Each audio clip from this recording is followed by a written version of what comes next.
Well, the Women's Super League may have been decided this weekend. Arsenal, who have been struggling to get past draws, went to Stamford Bridge and took advantage of an identityless Chelsea with a 2-0 win. This gave Manchester City a game in hand in their already 6-point lead, to which they of course capitalized on, defeating London City Lionesses on Sunday. Manchester City now hold a 9-point lead over the perennial champions Chelsea, despite an earlier season loss in the reverse fixture. In other words, this season is already on track to be the former Super League champions' best season in years.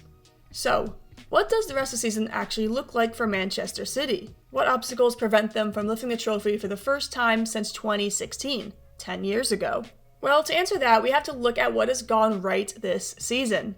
This is quite a turnaround from last season, obviously, which saw longtime manager Gareth Taylor finally get sacked mid-season, then replaced by former manager and longtime City Football Group servant Nick Cushing, which didn't go well. City ended the league campaign in 4th place behind rivals Manchester United, missing Champions League qualification. Manchester City finally realized that they needed to break from their tradition of hiring loyalty merchants.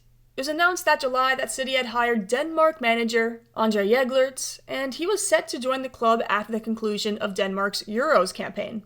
Mind you, this news came out the day before Denmark's first Euros match. Back in 2023, Jeglertz got the Denmark job by getting former Swedish giants Linköpings to finish top 3 in the top-heavy Swedish league again. And overall, Jeglertz is a guy who is good at getting his team to play up to competition.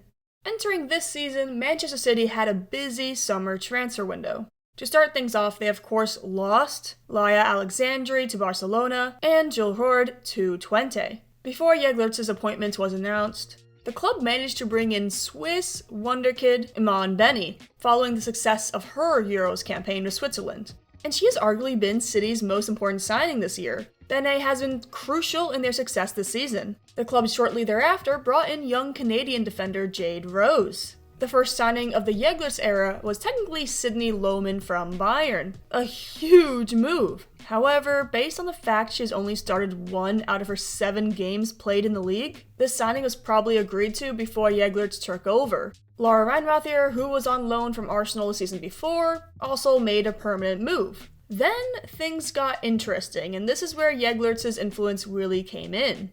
Manchester City and their rivals Manchester United agreed to a player swap. City would give up attacker Jess Park for midfielder Grace Clinton.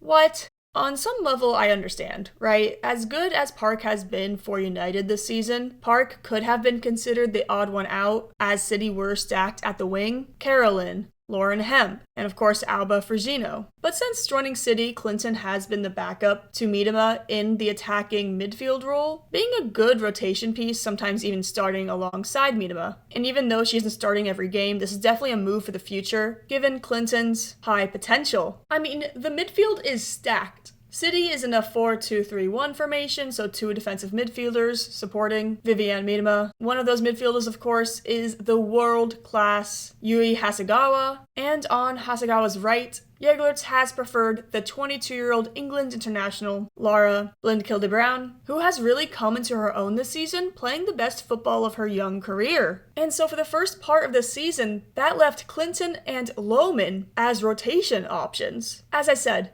stacked. Very crucially though, and this is probably the most important thing, Jeglertz is also getting a lot out of Bunny Shaw. The Jamaican striker has been the best Women's Super League player this season, and yet no one is talking about it. She has been a machine. However, the season did not get off to the ideal start, as they fell to Chelsea 2-1 on matchday 1 of the WSL, but they have been flying ever since, especially their offense. On matchday 3, they absolutely dismantled the revamped Tottenham side, still finding its footing, 5-1. They also then blew past London City Lionesses with ease. Their first real test since Chelsea was hosting Arsenal at home on matchday 5, and that match really set the tone for the rest of the season. City entered the halftime break with a 1-0 lead as Shaw opened the scoring in the 36th minute with an assist from Kirsten Kasparai. However, Caldente equalized for Arsenal right off the second half kickoff. Arsenal had all the momentum for 15 minutes until Iman Beney was subbed on for Clinton. In the 61st minute, Kasparai put City in the lead again after a messy corner, 2-1. The game was back and forth until the 83rd minute when Chloe Kelly scored a banger against her former club, badge tapping and everything, seemingly securing a draw for Arsenal in the final minutes. There's it back to Beney. Right for the substitute.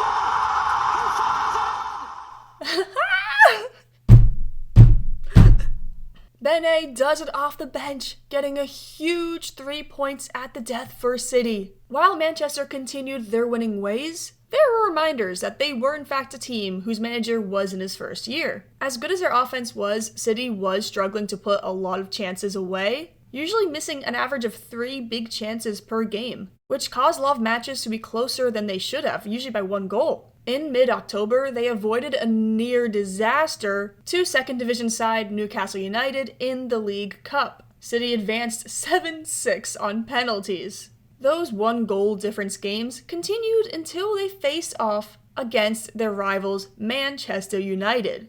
Billed to be an exciting game, the match was basically over by halftime, as City thumped United, making it 3-0 before half. Shaw and Hemp were on fire. Mark Skinner masterclass, I tell you. Something clicked after that game, and City has been pretty unstoppable since. Their next 6 league and domestic cup games saw only 2 goals conceded, 4 clean sheets, and 24 goals scored. Yes, 24 goals in 6 games. Manchester City made headlines in January, but not because of their form. City won the race to sign United States midfielder Sam Coffey from the Portland Thorns for an almost $1 million transfer fee. A completely massive move. Coffey is 27 in her prime, and she's joining an already stacked midfield. A double pivot of Sam Coffey and Yui Hasegawa is going to feed families. And honestly, this signing combined with City's recent results pretty much cements it for me. Manchester City will win the Women's Super League this season. Hopefully I don't regret saying that. Now, before Chelsea lost to Arsenal on Saturday, I would have said there was still a title race. Why? Because even though City dominated Chelsea in the League Cup semi-final last week, they were still struggling to put chances away, which lost them the game. And let me tell you, it was bad. City controlled the game, but the outcome didn't reflect that dominance. And that matters, especially against Chelsea. And before that match, Chelsea had just hit a real run of form.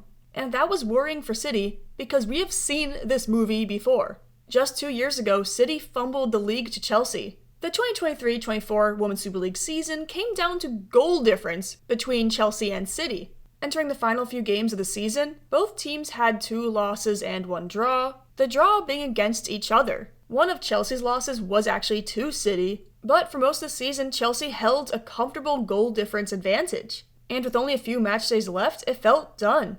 Then the impossible happened.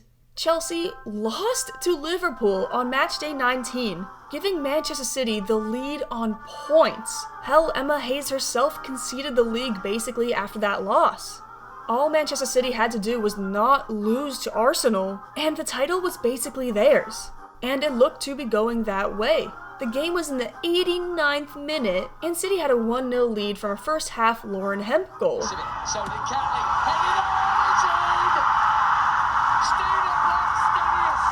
I mean, that goal hurts, but again, it's extra time and they just need the draw to maintain the points lead over Chelsea. There's no way they let Arsenal score again.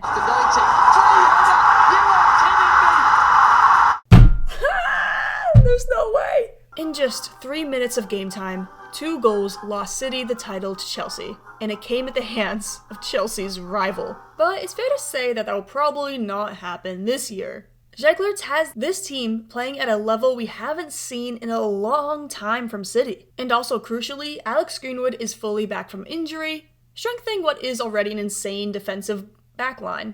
Meanwhile, City's competitors have been inconsistent across the board. Arsenal keep drawing games they should win. Manchester United are, Manchester United. And Chelsea have a very real coaching problem being exposed this season. All of that opens a door for City to finally end Chelsea's run of 6 straight WSL titles. And of course, secure automatic qualification for next year's Champions League. However, City's next 2 league matches are against Arsenal and Chelsea. Even if City somehow lose both those games, they'd still have at least a 3-point lead. And let's be honest, Chelsea are struggling. City lost last matchup, but they definitely should have won it. And if City then beats Arsenal, I think it's fair to say the title race is over. The only real question is if City does drop the next 2 games somehow, whether someone else can play spoiler. After that run of Chelsea and Arsenal, they still have Manchester United, Tottenham, Brighton, etc. teams that have spoiled them in the past. Overall though, I feel good about my chances if I am Manchester City because 9 points is an insane lead. That said, City are still allowing teams to keep games close, and that does leave them vulnerable. Like, I'm not even joking, any other year I'd say City could choke this, even with a 9-point lead. But this year, their biggest competitors can't get it together. Chelsea, for the first time in a long while, doesn't scare me. Their run could finally come to an end. Meanwhile, Arsenal are just wildly hot and cold, you never know what you're going to get from them. City is the most overall consistent. So, what do you think? Do City have the league in the bag? Or are you guys waiting for February 1st, where Chelsea play Manchester City one more time? Thank you guys so much for watching the video. If you're new to the channel, please subscribe, it means a lot to me, or like the video if you enjoyed my content.